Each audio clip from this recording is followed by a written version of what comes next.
बिहार की पहली डीएसपी बनने वाली मुस्लिम खातून रज़िया सुल्ताना ने कहा, बुर्का और हिजाब किसी लड़की की तालीम में बंदिश नहीं होता है। बीपीएससी इम्तिहान में कामयाबी हासिल करने वाली रज़िया सुल्तान फ़िलहाल बिजली महकमे में असिस्टेंट इंजीनियर के ओहदे पर फाइज हैं, मगर वो अब जल्द ही खाकी वर्दी में नज़र आएंगी। बिहार पब्लिक सर्विस कमीशन के मुश्तरका मुकाबले के इम्तिहान के हाल ही में नताइज का ऐलान किया गया है, जिसमें रज़िया सुल्तान ने कामयाबी हासिल करके एक तारीख रकम कर दी है। रज़िया सुल्तान डीएसपी के ओहदे के लिए मुंतखब होने वाली बिहार रियासत की पहली मुस्लिम खातून हैं। रज़िया ने यह कारनामा बीपीएससी इम्तिहान की अपनी पहली कोशिश में ही अंजाम दिया है। रज़िया फ़िलहाल हुकूमत बिहार के महकमे बिजली में असिस्टेंट इंजीनियर के ओहदे पर अभी फाइज हैं और वो जल्द ही खाकी वर्दी में नज़र आएंगी। बीपीपीएससी के इम्तिहान में 40 उम्मीदवारों का डीएसपी के तौर पर इंतखाब हुआ है, जिसमें से 4 मुसलमान हैं। रज़िया उन 4 में से एक हैं। बीपीएससी के इम्तिहान में कामयाब होने के बाद रज़िया सुल्तान ने जुमेरात के रोज़ आज तक से बातचीत की और अपने कामयाबी के सफ़र पर एक रोशनी भी डाली। 27 साल रज़िया बुनियादी तौर पर बिहार के गोपालगंज ज़िले के हथुआ की रिहायशी हैं, मगर उन्होंने इब्तिदाई तालीम झारखंड के बोकारो से हासिल की है। दरअसल उनके वालिद मोहम्मद असलम अंसारी बोकारो स्टील प्लांट में स्टोनियोग्राफर के तौर पर काम करते थे। साल 2016 में उनके वालिद का इंतकाल हो गया। रज़िया की वालिदा अब भी बोकारो में ही रहती हैं।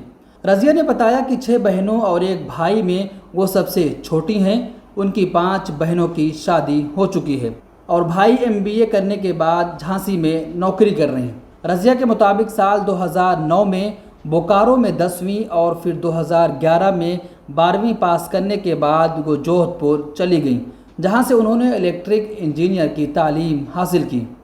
रज़िया ने बताया कि बचपन से ही उन्हें सिविल सर्विस में जाने की उनकी दिलचस्पी थी और इस ख्वाहिश को उन्होंने कभी ख़त्म नहीं होने दिया। उन्होंने 2017 में बिहार सरकार में बिजली महकमे में मुलाजिमत इख्तियार की और साथ ही बीपीएससी की तैयारी भी करती रहीं। साल 2018 में बीपीएससी का इब्तिदाई इम्तिहान भी दिया और फिर 2019 में मेंस का इम्तिहान भी पास कर लिया। उसके बाद इंटरव्यू दिया और अब जारी किए गए नताइज में उनका इंतखाब हो गया है। रज़िया ने कहा कि मैं पुलिस में जाने के लिए हौसला अफजा हूँ। कई मरतबा लोगों को इंसाफ नहीं मिल पाता और ख़ास तौर पर ख़वातीन इससे महरूम रह जाती हैं। मैं कोशिश करूं कि मेरे इख्तियार में जो भी जराइम के वाक़यात होते हैं उनकी रिपोर्टिंग हो।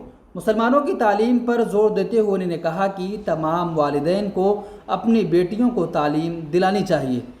लड़कियों से मेरा कहना है कि आपके रास्ते में मुश्किलात आएंगी, मगर हिम्मत कभी ना हारें। बुर्का और हिजाब के ताल्लुक़ से रज़िया ने कहा कि मुस्लिम खातून का बुर्का और हिजाब में रहना कोई गलत बात नहीं है और ये किसी लड़की की तालीम में बंदिश भी नहीं है। अगर हमें लगता है कि कोई काम कर सकते हैं तो अल्लाह हमें हौसला भी देता है। मुसलमानों में कोरोना टीका के ताल्लुक़ से खौफ पर उन्होंने कहा कि लोगों को अफवाहों पर ध्यान नहीं देना चाहिए और टीका सभी को लगवाना चाहिए।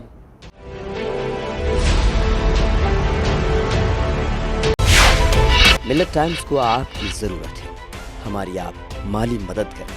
हर महीने सिर्फ 100 रुपये और 1 साल के लिए एक साथ सिर्फ 1000 रुपये। रकम भेजने के लिए यहाँ दिए गए फ़ोन पे, गूगल पे और पेटीएम नंबर का इस्तेमाल कर सकते हैं।